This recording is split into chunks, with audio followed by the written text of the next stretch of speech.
All right, welcome back, everybody. It is, what month is it? February 5th, I believe, today. February 5th on our Aligning with Success call. Had an interesting couple conversations today, one with Eric Worre and Bo Tanis. We had a three-way call, and one with Chris Gross, who you may know as the founder of Direct Selling Magazine, or Direct Selling Magazine. And anyway, I took some notes and thought I would share just a couple of thoughts from him. We were deliberating on what's going on in the industry as a whole, where are some of the highlights, and what recommendations were you in our shoes for getting things rocking for Niken, which is in a new build. And so one of the things that Eric was reassuring on was his perception in the network marketing arena that this is most certainly a good time for network marketing. It's never been better. He's saying that it's become more commonplace for people to have, as he calls it, a side hustle, whether it's Airbnb or Uber or just simply flexing their entrepreneurial muscle. Network marketing is an excellent arena for them to get involved with for all the reasons of low overhead, low cost of getting involved, all the things that we talk about in our PowerPoint. In fact, he mentioned some of the same things that are in our PowerPoint. He said people are open to network marketing, whereas many years ago that was a hurdle in itself. So it's not an unknown anymore. He did say social media. Not only did he say that, but so did Chris Gross say that was something that works well when it's done well. And what he meant by that was to attract customers, actually, was the strength of social media as a front end. And Chris Gross also suggested that some of the highlights in his experience in network marketing, companies that are on the move, are companies that are first attracting customers and then converting customers to consultants. Isn't that interesting? And so the move that Niken had made a couple years ago, I guess now, was one that directed us to attract customers and carry those relationships through. Now, one of the keys to being able to carry the relationship forward is an idea or an ideal that would foster an ongoing relationship, which we have two. We have the ideal of the 5 pillars of health, and we have the idea of the Niken Wellness Home.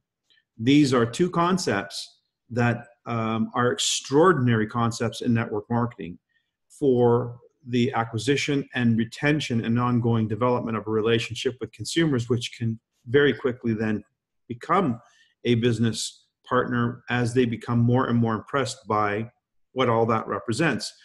That, of course, is if that's what's being represented. So our job, of course, is to excel in representing the ideals of the 5 pillars and the idea of the wellness home, which, by the way, is very much a big component of the marketing strategy in Latin America. So it's no surprise that Latin America excels in their retail opportunity and their recruiting opportunity because they have such a strong directive from the company that really keeps the wellness home and wellness environments front and center stage. It was not something they ever dropped.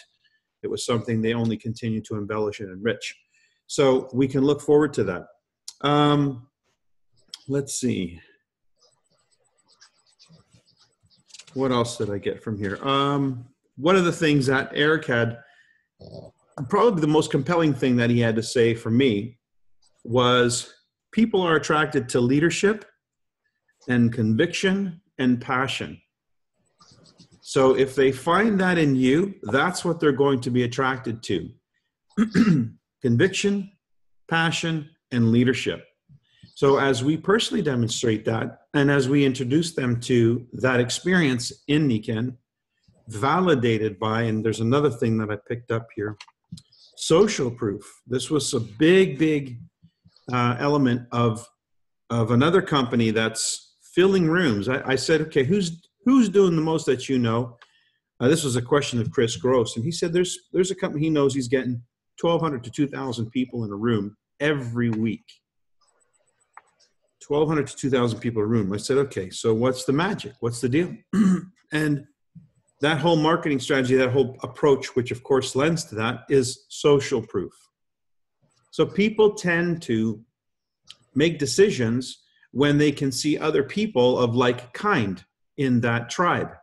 So it's building enough social proof and relationships where when somebody comes to your meeting, they're experiencing people of different walks of life, and are able, as long as they can connect to one person of their kind, then it suggests that the environment is professional, or it's friendly, it's very inviting, and social proof is a big motivator for people getting involved. What they do after that, of course, has to do with all the other things we talked about. But social proof is a word that I want you guys to get used to, because the whole concept of the monthly event, which may be for you guys and most of us, the one event a month where we actually have a social event. And so the purpose of the social event is to feed that aspect of the business, which is the social aspect of the business. And one of the key components of that is social proof. So to enrich that experience, you want to make sure that you advise people to meet people. So the whole experience, the most important aspect of that experience is the ABC. That is one of the things that made this work. So he gave an example of when he interviewed this fellow who was running these meetings. What he would do is he would introduce people to other people and then walk away, which reminds me of a guy named Dan Cattle that I met in my former network marketing life. A guy named Dan Cattle used to sell shoes for a living, became a top income earner at a company called NSA. And what he used to do is the same thing. He would introduce somebody to somebody and then walk away. And that's powerful, because what that's suggesting is it's not I don't know, what's the word I'm looking for?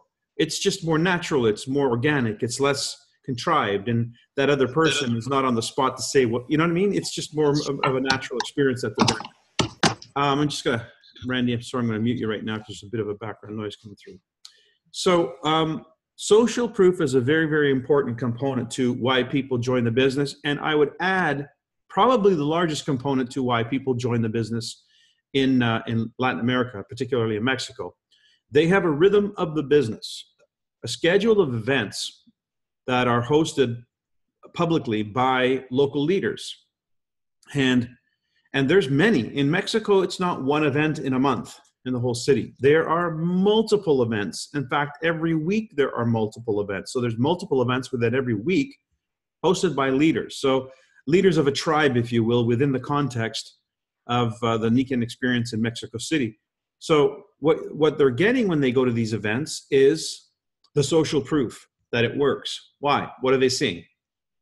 They're seeing people like them. They're seeing an environment that's been created and fostered as it's now culture. It's part of the Nican culture there. And so when someone goes to these events, and by the way, they have luncheons. That's a very common Nican experience in Latin America, a luncheon event. And who tends to enjoy luncheons?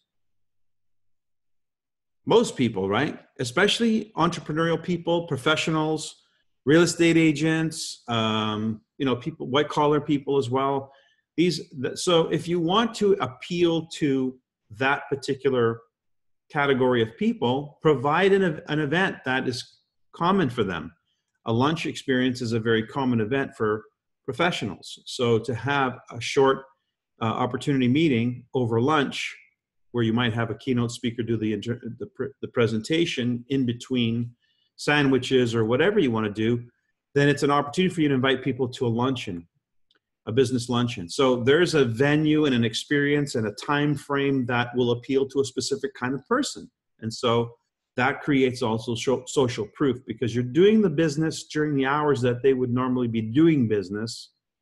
And so it's a little bit easier for them to say, I could integrate this into my life, actually have lunch pretty much every day. So it's things like that that we want to think about to create the experience of social proof, because it's a huge, huge component of what is causing these guys to be very, very successful. So the public events are very important for establishing social proof, especially when you have an opportunity to connect people in a one-on-one conversation in that experience. So think about things that you enjoy doing during the day, luncheons, and they don't have to be elaborate. They can be just, I ran luncheons where I just had, those sandwich things, the sandwich trays and vegetable trays. So it's a very simple way to include a social aspect of life, but make it with a business context in a time frame that is convenient for people.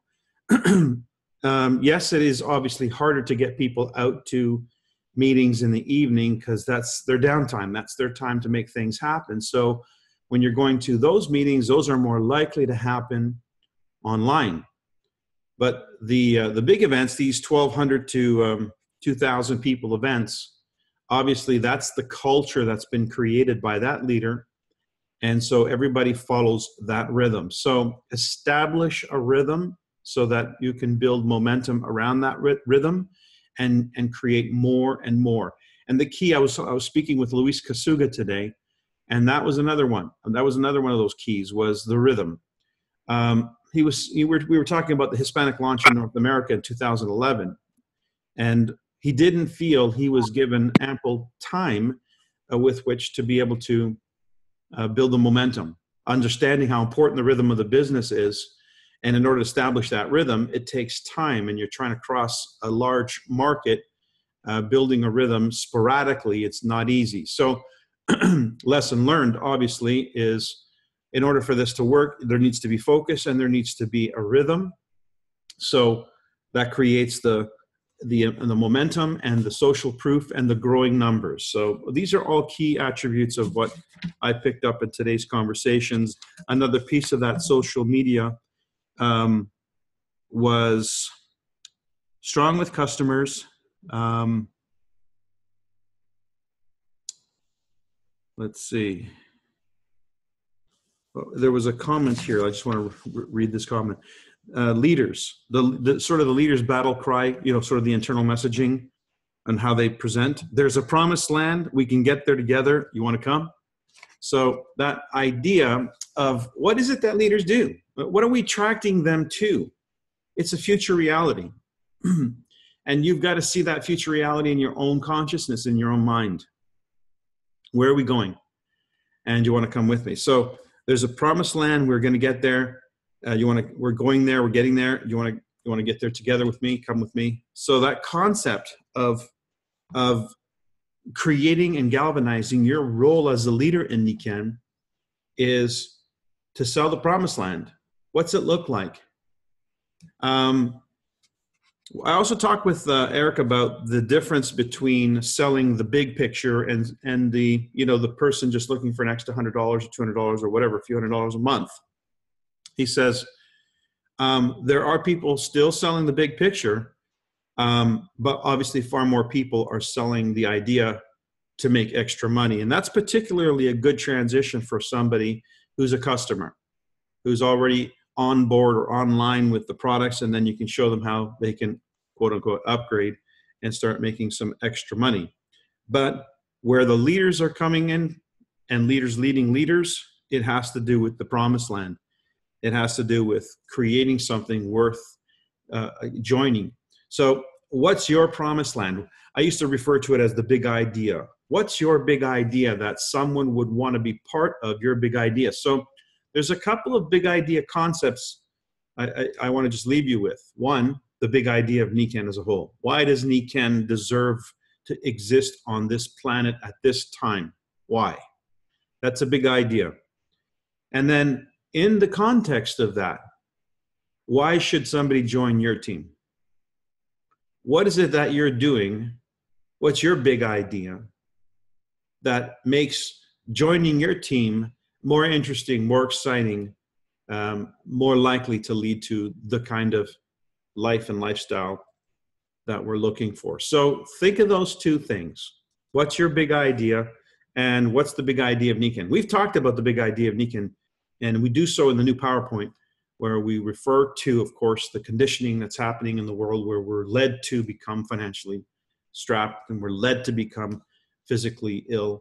That's the big idea. Why Nikken deserves to be here, because we have to recondition the market. It has to be profitable to do that. Nikken is a vehicle that does that. That's the big idea. Now, what's your big idea? What's happening in your experience, in your world, that makes it why I should join you now? Let me give you some examples of what I might mean by that. What if I said to you, here's what's going to happen. This year, we're qualifying for a trip to Italy. We're going to be celebrating those of us who qualified for that trip to Italy in Toronto in October. So I'd like you to be one of those people. And that's what we're doing. So now, all of a sudden, the idea of Nikken being good for the world, good for the planet, is established because it's about shifting consciousness toward a wealth and health preservation. And now within the context of that is, this is what's going to happen with us. This is what we're doing. This is the business plan we're running with. We want you to roll with us. Here's the promised land. We're all going to go to Italy by the end of this one. And we're going to celebrate in Toronto. Not Timbuktu, but Toronto. Not the local hotel down the street, but Toronto. So it creates an impression that you're going somewhere and you have a vision for that, and that there's a place for them, and that they too can experience a benefit for the same benefit. So that's a big idea. That's something that creates interest and is very attractive and makes you more attractive, and therefore you'll attract people as the law dictates. So just a few notes from my contribution or my meetings with Eric Worre and Chris Gross. If you're not already picking up the magazine from Chris Gross, I recommend it. It's a direct sales. You can get the email, and I get that every week. So let me just leave you this final thought from Eric with respect to social media, the growth taking place. This is actually from Chris Gross. He said, you create a Facebook tribe. Basically be genuine about who you are as a person. So what people are attracted to is the genuine you, the real you. And so if they like the real you, if they like the life and lifestyle that you portray as a real human being in the social media platforms such as Facebook, and they want to know what is it that you do that allows you to have so much freedom, or that has you engaged in these conversations and so forth, that's then when you take the conversation offline. So you attract people to your tribe, then you take them offline, and then you show them what it is that you do and how you do it so that they can see if there's a fit for them. He also mentioned one last point, and that's millennials don't really know MLM. So they're fast moving. They really don't know MLM, so they're not jaded one way or the other. And that's an opportunity for you to attract some people who are looking to be the thing. They think they're well, you know what it was like when you were their age. They're fearless, and they think they'll live forever. So I don't know personally that the Nikken product line is going to be revolutionary or that engaging for them, unless you come at it from the angle of the Wi-Fi. That would be something, I think, and performance, maybe our energy drink. And most certainly, definitely, the idea that they should be creating wealth by leveraging and compounding. Those are the kind of things that would be of an interest to that generation, no doubt. Okay, that's it for downloading. What I wanted to do the rest of the call was just maybe a few questions or comments about how you are processing people from the initial conversation, which we talked about last week, coming off that $1 million list, engaging someone in that initial conversation. How are you getting somebody from that to, I want to go to Italy? What are your steps? Now, I know we have a process that we refer to that I talk about. It's on the back of the card, and I'll share that for those of you who are unfamiliar with it or may not know it exists, but you should be able to see that on my screen right now. This is the, let me just fast forward here. So this card is on the flip side, oops, of the 5 pillars card. So this is the reverse side, and this is essentially the process in a nutshell. We're taking somebody from your contact list down at the bottom left-hand corner. We're moving them through those arrows, which shapes their ideas and their thoughts, to the right-hand side where they become a partner, which is very different than just being a consultant. A partner is more engaged. A partner is involved in the commitments of time, money, and contact. So I want to know what some of the things you're doing, what are the resources you're using to move people through these conversations of why are we sitting down? Why are we having a conversation? How does this Niken thing fit into all of this? What do I have to do if I want to make it go? And then what is the lock-in event that you're using? So I'm just going to open this up to anyone. I'd like to get some feedback on some of the things you're using. And guys, take notes, because, it's not one shoe fits all. There's going to be some interesting points that you're going to get, because everybody has their own way of processing. So some of the things you've learned. If you've got some things that are working well for you right now in terms of engagement, moving people through the process, please share. I see Maggie's texting. Mary Dean and I are hosting an event near Everett, Washington next Wednesday night. Well, events are certainly one step in the process. Where does that fit in, Maggie? Can't hear you. That was in response to a question from Linda Morse. So okay. Yeah. Sorry, but that's still a good point. You've got an event. Why? Because we are intent on creating the rhythm of the business in the Northwest, including Vancouver and Mary's area north of Seattle. So we're working together, and we're putting together a monthly calendar for her, and then we'll build it up here as well. Okay, so that's the internal dialogue. Now, talk to me about the process. What does that have to do with the process? Everything. If you don't do the daily one-on-ones, the daily activities of contact and invite, and if you don't have the first conversation, which is all about what is the benefit for them in this, and you don't invite them to check out the technologies, and you don't have that rapport built, they're not going to come to a big event. So the big event that you're scheduling right now is for people who are already, announcing that they're interested, they want to know more, because we're going to talk about, obviously, the technologies, but we're going to focus on the business. And we want to get the big picture. We want to talk about Toronto. We want to talk about Italy. And that's basically a lock-in event for us here, in addition to the 17th. So how will you know if that event was a success? What is the measure of success for that particular event? Well, that people continue either through the process if they have questions, or they make a decision to be hopefully a consultant, but if not, a customer that we can work on building that relationship to convert later. So it's the process is just so important, and that daily, weekly, monthly rhythm is what we're doing this month is in this quarter is really indicating what we'll have the next quarter. You can't just sort of go, okay, I'm going to have this great success tomorrow. It's like raising children. There has to be the regular training and events so that people understand what the big picture is, what we're preparing them for. Okay. I didn't want to put you on the spot, but just something that caught my attention. The comment was that they become a consultant and maybe a customer. For me, the lock-in event is the last step in the process, not for them to become a consultant, but for distinguishing whether they're a consultant or a partner. Exactly. And so the reason I say that is because what would be the content of your event, or what would be at least one very important element of the content of your event if it does that job?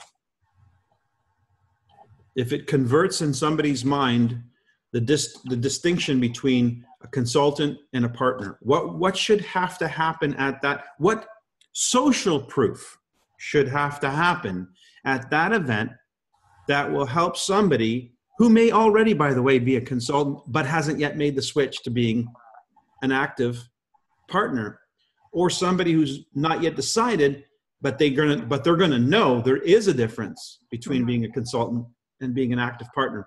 What is the social proof component of your event that you can involve, or you can create or utilize, that creates that distinction? Because then that creates the trigger. that if you had that kind of a person, that you had the room full and at least one person in the room was like them that they could relate to. The point that you made earlier, that at that event when you're gonna be there in person, so it's a lock-in event. Okay, that might get them in the business, but I'm talking about what's the distinction between I'm in the business versus I'm a partner engaged in a launch plan? Energy, the excitement about moving forward. What do I do next? Okay. I think, or that you created what you said earlier, that vision of this is the first step. Now, then there's San Francisco where you can have your next team group of people there, and then you have your recognition in Toronto to be able to go to Italy with your team. That vision, that if you have that person in mind, and then if they're coming to catch that validation or to see that validation with you coming in. Okay, validation, social proof, validation. What do we have to validate? If I'm going to switch from being a consultant to being an active partner, who's thank you, who's invested contacts, time, money, they have to know that's what's at stake here. What do I need to demonstrate or validate through social proof, through that event that says, oh, there's a difference between this and this, and I think I want to be this. Yes, Suzanne. That they're going to make an income and that there's a reason why they'd want to launch their business. Okay, great. So we're creating validation of the business plan, validation of the business launch. And what's the best way to validate that? Besides explaining it, what's the best way to validate it? Someone else who's successfully done that. Amen. Okay, the ABC. So have somebody validate the story. Have somebody, their personal experience of what it took to launch the business or what success they've had. Now, obviously, if you're brand new in the area, you may not have a lot of that. So what do? Connect to somebody who did. Okay, so how would we do that?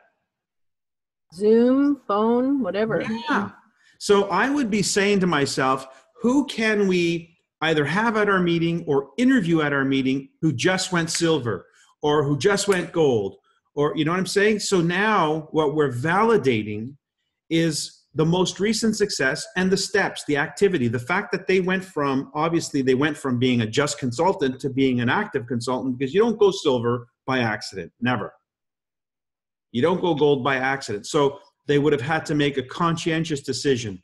They would have had to there may have been a moment where they made that decision. I'm going to make a reference, and this may give you a component of your event that you want to have. It might be a 5-minute component. It might be a 15-minute component. It might be a 30-minute component. But here's a component of the lock-in event, which would really make your lock-in event exciting. There's an audio/YouTube video that you can find on my YouTube channel. Just type this in the Q bar for YouTube. Silver's a blast. Well, just listen to that and take notes. I interview. So it's an interview. I do an interview. Do people like interviews? Do people enjoy interviews? You bet they do. They watch Ellen DeGeneres and they watch all these late night talk shows and stuff. What's that all about? They're promoting their movie or whatever, but it's an interview and it's fun and we're interested in people's lives. You know, we live vicariously through that. So an interview of these new success stories. Whoops. Gotcha. And so what if you interviewed somebody new who had just achieved silver or somebody who just achieved gold or somebody who just achieved Paragon, and they're out there. And I'm sure if you said, hey, can you be on from this time to this time and we'll zoom you in, that would be an incredible validation of that strategy. And now somebody knows there is a moment of decision because you're going to draw that out of them in that interview. If you listen to Silver's a Blast, you'll see how it's drawn. What I get out of what I extract from that new body of Silver's is what it took. And it's a distinction between, one of them, by the way, I think if I remember correctly, was in the business for, I don't know if it was 8 years or 8 months, but a considerably long time. before ever making the decision to get it done. So you can be a consultant in Niken for a very, very long time and never have made the decision. So this decision point is what we're trying to leverage in a lock-in event. We're trying to show there is a decision point. It's an active thing. You choose this. It's like choosing wellness. We choose leadership. We choose to launch. That's different than just choosing to get involved. So it's a component. It's an element of your event. It may not be the entire event, obviously, because there's people who have not even made it. Yes, Malin. Well, today, Sherry Danzig and Ruth Lowe invited to the Platinum Alliance Nancy Claremont Carr as a gold to tell her story and that's exactly what she covered. So for the rest of us that were listening, it was her story of her intent and her decision and what she did. And what's the value of that for you? It was very valuable for everybody that was there today, the discussion that we had after it. It was the hope, that it can be done. And that's what it took. And it may inspire a decision. Yes. That's the thing. Like everything Bob Proctor teaches, everything revolves around the law of attraction, and the law of attraction is engaged. The moment of engagement is the decision point. Until then, it's just an idea or just a wish. So how do we conscientiously, as leaders, help people make decisions and make them so that they're not just getting into Niken, but getting active in Niken, like really participating in this plan? It's not going to be an accident you go to Italy. It's just not. So it's going to take a conscientious effort, a conscientious decision. So we want to create a rhythm, not of events. That's really not what it's for. The event is to trigger a decision. So what is the rhythm that we want to create? It's a rhythm of decisions. We want to turn a contact into an interested contact every day. We want to take an interested contact and turn them into either a customer or consultant every week. We want to take those /customers or consultants every week and turn them into a launch partner every month. So that every month we've got somebody new to repeat the process with, which is what? Taking contacts from their contact list, turning them into interested contacts every day, taking interested contacts, moving them through the presentation to become either consultants or customers every week. And then before the end of the month or the close of the month, we have that group of new customers /consultant and help them make the decision to become an active launch partner so that we can launch them. And then they'll get serious about their time commitment, their list, and whether they have the products that they need and the tools that they need to actually do the business. So we're creating a rhythm of decisions, daily rhythm, weekly rhythm, monthly rhythm, and then the next one is the quarterly rhythm. The quarterly rhythm is going to be a bigger decision. What's a bigger decision than the launch? It's to get to the next rank. And sometimes that could be a very big decision if you're gold moving to platinum or platinum moving to diamond, because it's not just your decision. Now you have to get engagement from other people. So every event is a decision point. And so we're creating a rhythm of decisions. Any other feedback on what you're doing in your event process? What are you doing? What tools are you using? What video are you showing? What's working for you? Anyone? What are you finding is getting you the most traction in your process?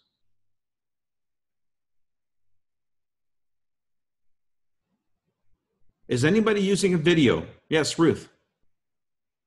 I'm having a lot more success with one-on-ones when I meet with people. Yeah. And it's really, that has been what I've been focusing on the past few months.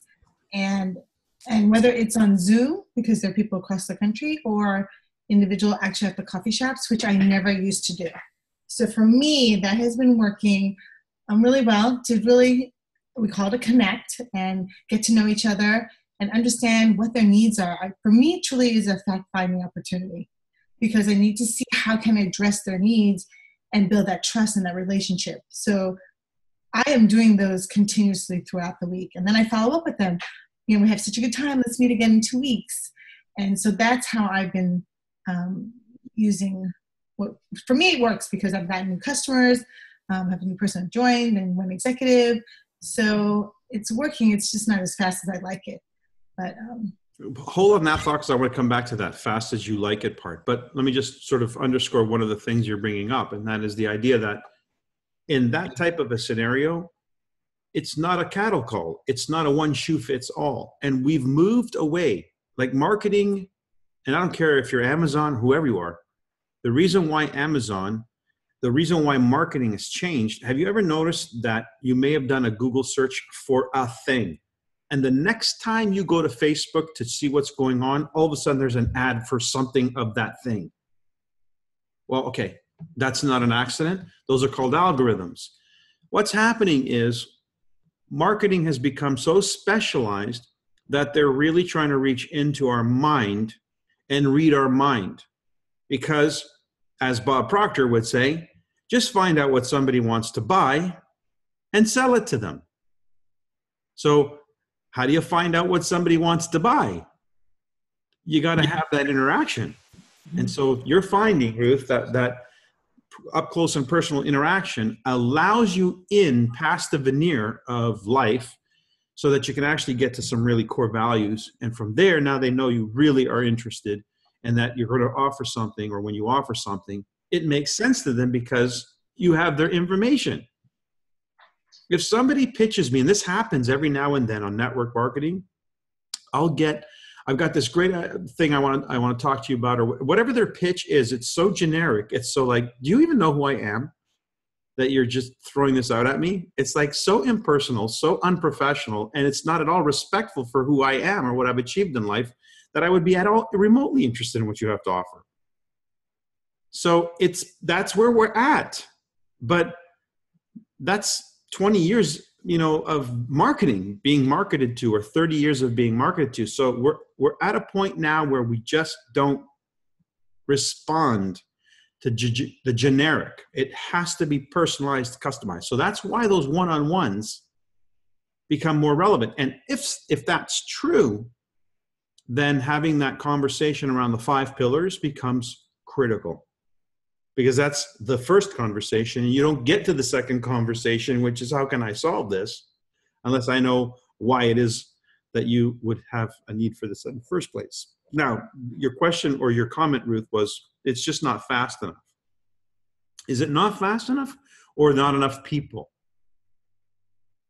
I think I have enough people because I can fill my calendar. Sometimes some people just move so slow, and maybe it's my technique of getting them to the next step. So I feel the speed of it isn't, I do think it's the speed. It's not fast enough to move forward, and maybe it's just my impatience. I don't know, maybe not. We do tend to fill the gap, the space of time that we allocate for something. If you say, I've got, an hour to clean the kitchen, you're going to take an hour. If you say, I got 40 minutes to clean the kitchen, you're going to take 40 minutes. So we tend to fill the space that we give to it. So if you've given too much time to it, then maybe that's why it's taking so much time, because you've created the condition in your mind as to how long it should take, and it's taking that long, and you think that's too long. So what can you do about that? They don't know any better. That's true. So I control it. So I need to. Yeah, you can shorten the time frame. For instance, I don't think it should take 3 months to go silver. I think that is so slow that you're actually going against nature. When somebody goes silver, it's a decision, and a decision to go silver, 6,000 points these days. If somebody was at all serious about it and you were serious working with them, it should happen in their first week. I think it should just be a consequence of 2 or 3 meetings that they got serious about. Right? And if we're clear about what the products are that we're going to be recommending, like sleep and water, gosh, that's like 1,500, 2,000 points, just that one time. So it's just, we create the condition and then we go about the process of executing. So I suggest part of the strategy we ought to be looking at is reconditioning or reconsidering what we think is an adequate time frame for somebody to get through this process we refer to as the process. And what should be our expectation for somebody making a decision to be either a customer or a consultant where the products are concerned? Yes, of course, we will customize and tailor the order to their needs, but we also are somebody they're going to rely on who makes the recommendation. So what are you going to recommend? And what are you going to recommend your new business consultant, your new partner, gets started with in terms of their initial product order, their initial wellness home order, so that they maximize their personal experience and they maximize their conviction, their ability to communicate and convey that information. Remember, people join you when they see your passionate, your conviction, your passion, and yeah, well, that was it. Attracted to leadership, conviction, and passion. So if a person's really passionate about the sleep system, I'm guessing they're probably going to sell sleep systems. If they're really, really passionate about the waterfall, then I'm guessing they're probably going to be recommending and selling waterfalls. So if I'm going to set somebody up to make the most money, because that's why they're doing this as a business, what do I want them getting really passionate about? The thing that makes them the most money. So what do they need to be doing? Using it to the logic. Any other steps? Anyone want to volunteer? Any video that you're using that you find is a really nice video for either an introduction or a follow-up? Or is there anybody out there using videos? I still like the Life in Balance, Michael, because it's short and it covers both, and it's very beautifully done, easy to watch. Excuse me. And then when they're further on the process, I love the recording from the first, what was it called? Big ABC, the Big A, that you guys did with the whole process, the whole business program. Do you know which one that is? Yeah, the one you just did in January on the 3rd. A Better Way. It's called A Better Way. Oh, that one. Yeah. Oh, the new PowerPoint, the new presentation, A Better Way. Okay, yeah. Well, that's a long one, but we'll get it better. We'll get shorter at it. But yeah, I think that's a very good presentation. I like the fact that there are 3 people and each person covered a dynamic of that meeting. You know, it was a good way of breaking down the presentation. And we didn't know that until after the fact when we started looking at who's going to do what, and we realized, hey, you know what? The first 10 slides, the second 10 slides, and the third 10 slides are 3 different segments. Mm-hmm. So yeah, that works. Yes, Lori. Oh, wait. One of a time. Suzanne and I have been sharing, several things, but one of them is Dr. Lindner's videos. He has shortened his videos. One is the Self-Care Awakening, which is really good. It's only 11 minutes long. People seem to find that they have time for that. And he's also made 2 short videos, one about the waterfall, one about the sport bottle. And those are just a couple minutes. So those are really, really good videos. And then on our Tune In Tuesday, where do we find those videos, just for a quick reference? Well, Dr. Lindner has them on YouTube. Okay.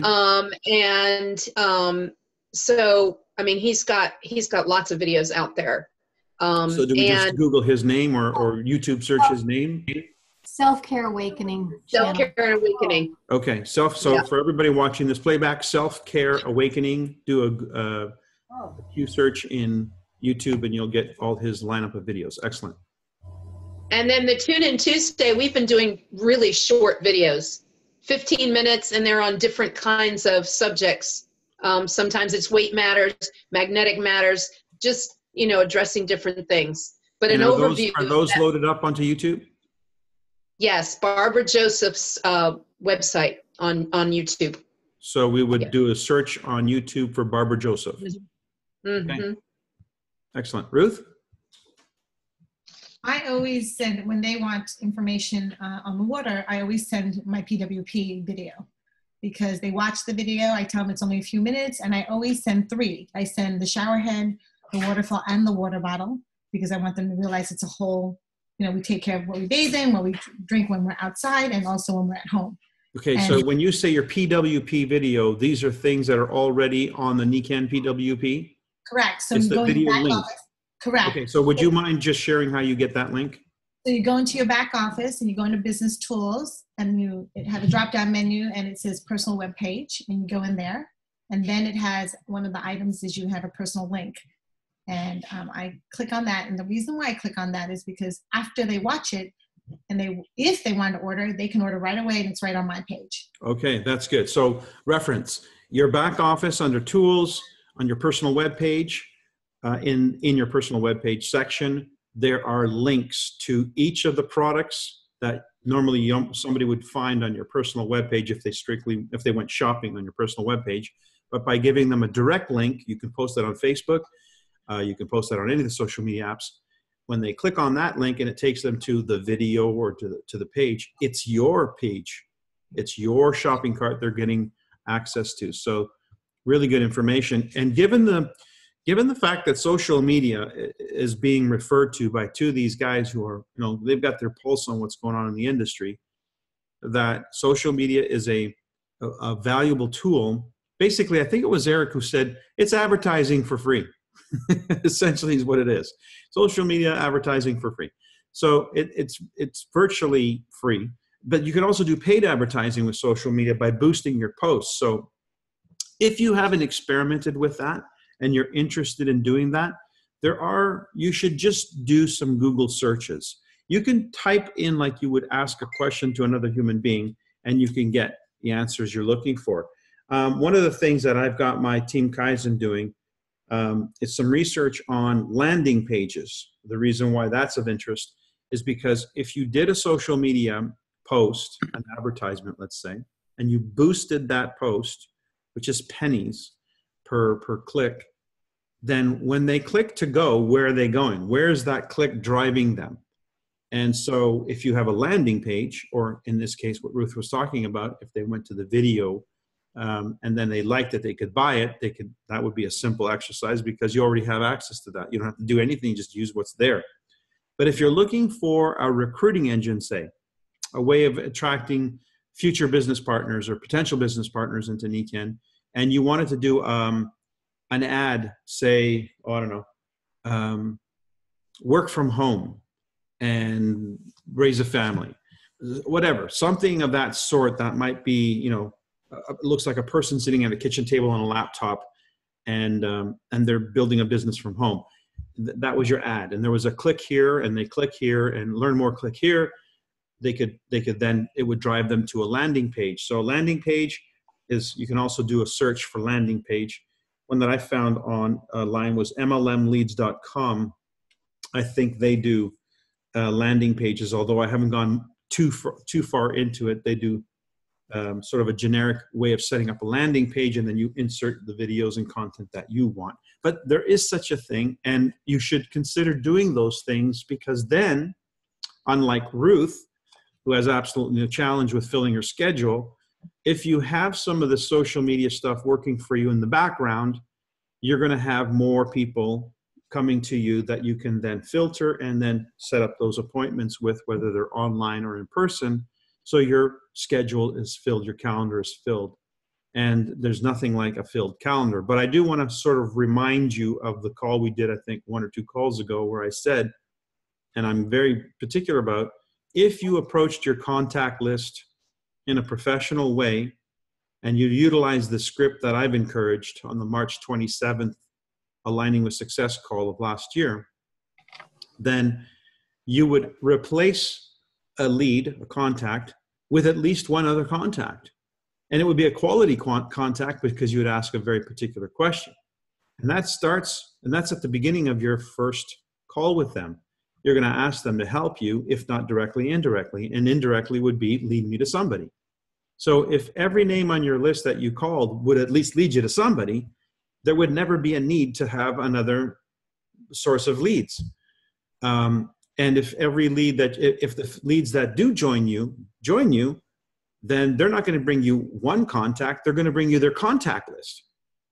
So that should keep you pretty busy as well for the next little while as you help them get into their contact list, particularly their top 10. So keep that in mind. A well-used, well-utilized and greased process for your contact list should keep you forever engaged in new and quality contacts. Michael, I have boosted a couple of posts, and I've gone anywhere from a couple of hundred to over 1,000 people that have seen the post, but I'm not getting the engagement. Okay. I am meeting with a gal this week. I had my first meeting with her a week ago last Friday on landing pages. And so I'm meeting with her this week to develop a landing page. Okay. So when we're evaluating our funnel and we're saying, okay, I've got the hits, but I just don't get the traction, then it's not the thing that you're showing, it's the next step. That's what's falling short, is there isn't a next step, or it isn't a clear next step, or whatever that next step is not allowing for that engagement to go to the next step. So that's what we learned. We want to definitely always learn from the experience and not chalk it off to unsuccessful.